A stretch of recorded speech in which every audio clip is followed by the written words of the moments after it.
ایک دفعہ ایک ٹیچر کلاس میں انٹر ہوا اور وہ سبق پڑھانے ہی والا تھا کہ اس نے اپنی کلاس میں سے ایک بچے کو کہا کہ آپ باہر چلے جاؤ، میں آپ کو سبق نہیں پڑھاؤں گا۔ سارے لوگ حیران تھے اور پریشان تھے کہ بات بھی کوئی نہیں ہوئی، اور استاد نے ایک بچے کو کہہ دیا کہ آپ باہر چلے جاؤ، جب تک آپ اس کلاس میں ہو میں کسی کو بھی سبق نہیں پڑھاؤں گا۔ تو وہ بچہ بھی پوچھتا ہے کہ میرا قصور تو بتائیں، تو وہ کچھ نہیں کہتا، وہ صرف یہ کہتا ہے کہ آپ باہر چلے جاؤ، آپ کی موجودگی میں کلاس میں لیکچر نہیں دوں گا، میں آپ کو آخری بار کہہ رہا ہوں، ابھی یہاں سے چلے جاؤ۔ دوسرے ساری کلاس والے خاموش بیٹھے رہتے ہیں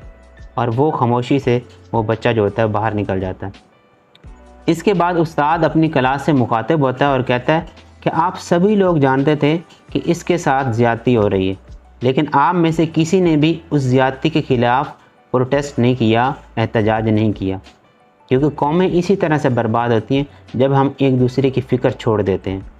آج کل اسلامی ممالک بھی اسی بات کا شکار ہیں۔ ایک پر اگر کوئی ظلم کرتا ہے وہ سمجھتے ہیں یہ تو اس پر ہو رہا ہے، کل کو اس کی باری بھی آ جاتی ہے۔ یہ تو ملکوں کی بات ہوگی، ہمارے خاندانوں میں ایسا ہوتا ہے، کسی ایک کے ساتھ زیادتی ہو رہی ہے، وہ کہتے ہیں ہمارے ساتھ تو نہیں ہو رہی نا، ہمارے اس سے کیا کنسرن ہے، لیکن کل کو جب اس پہ ہوتی ہے پھر وہ اس کو بھی یاد آتا ہے کہ فلاں کے ساتھ بھی ایسا ہوا تھا۔ یہ چیز ہماری سماجی زندگی میں عام ہے۔ اگر ہم کسی کے ساتھ زیادتی ہوتے دیکھتے ہیں تو ہم کہتے ہیں یہ ہمارا کنسرن نہیں ہے، ہم کسی اس مسئلے میں کیوں پڑیں؟ جب ہم اس مسئلے میں نہیں پڑیں گے کل کو وہی مسئلہ ہمارے ساتھ ہو سکتا ہے۔ اس لیے کبھی بھی آپ کسی مجبور کو دیکھو، مظلوم کے دیکھو، آپ کو لگتا ہے کہ آپ تھوڑی سی بھی اس کی ہیلپ کر سکتے ہو، اس کو ظالم سے نجات دینے میں اپنے آپ کو بے شک خطرے میں ڈال لو، لیکن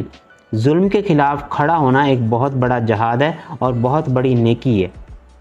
بے شک آپ کی اس میں جان بھی چلی جائے، لوگ تو آپ کو ڈرائیں گے اور کہیں گے کہ اپنا خیال کرو، وہ تمہارا کیا لگتا ہے؟ اور اگر کل کو وہی چیز آپ کے ساتھ ہو جائے تو پھر آپ لوگوں کی طرف تو دیکھو گے کہ کاش کوئی ایسا بندہ ہو جو میری ہیلپ کرے، مجھے اس سے جان چھڑائے، لیکن ایسا نہیں ہوگا، کیونکہ آپ نے بھی تو